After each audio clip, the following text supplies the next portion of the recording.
Jadi teman-teman, seperti yang saya bilang tadi, di virtual tour yang kedua ini kita akan mengunjungi salah satu objek daya wisata berupa alam.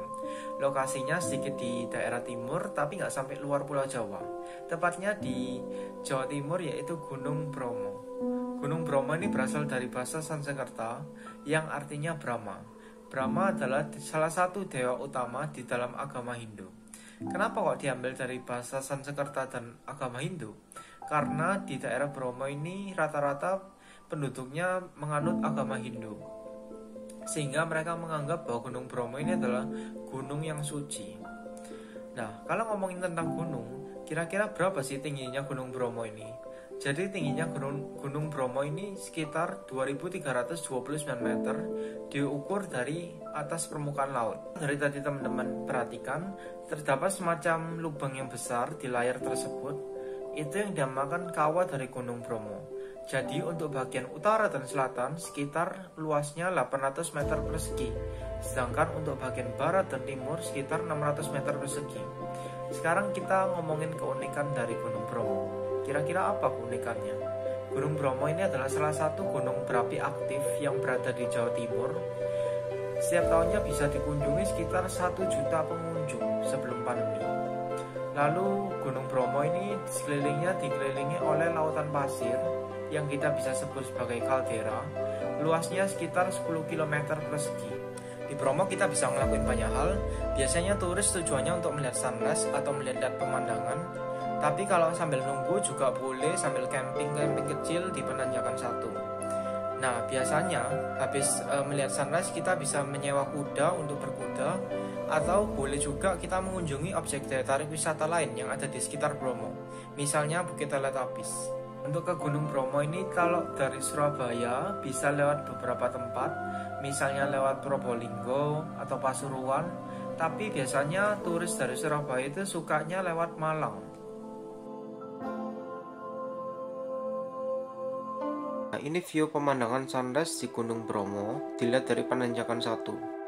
Mungkin beberapa kali saya sebut penanjakan yang totalnya ada dua, yaitu penanjakan satu dan penanjakan dua. Lokasinya sih sedikit berbeda ya. Kalau penanjakan satu ini di Wonogiri Pasuruan, nah kalau penanjakan duanya ada di Seruni Point atau di Desa Seruni Sukapura Probolinggo. Sebenarnya di dua lokasi ini sama-sama bisa dijadikan tempat untuk melihat sunrise. Tetapi biasanya penanjakan satu itu lebih ramai, terutama pada saat musim libur seperti libur Natal, Tahun Baru, Idul Fitri, sehingga penanjakan dua bisa dijadikan opsi lain.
Dari tadi saya sudah sedikit banyak menyinggung tentang Gunung Bromo. Sekarang coba kita bergeser sedikit topiknya ke suku Tengger. Di awal guiding saya tadi, saya sudah menjelaskan bahwa suku Tengger itu adalah suku yang tinggal di sekitaran Gunung Bromo. Kata Tengger berasal dari dua gabungan nama, yaitu Roro Anteng dan Joko Seger. Siapa mereka? Mereka berdua adalah leluhur bagi masyarakat suku Tengger itu sendiri. Rata-rata suku Tengger itu beragama Hindu. Sejarahnya, pada saat kerajaan Majapahit mau runtuh, banyak dari orang-orang Majapahit itu lari dan mengungsi ke daerah yang lebih timur, contohnya Bali, dan salah satunya adalah Bromo. Sehingga nggak jauh beda antara Hindunya Bali dan Hindunya Bromo itu sendiri, atau Hindunya Tengger. Nah, ciri khas dari orang suku Tengger ini apa? Mereka selalu menggunakan sarung. Mulai dari anak-anak sampai dewasa, mereka suka menggunakan sarung.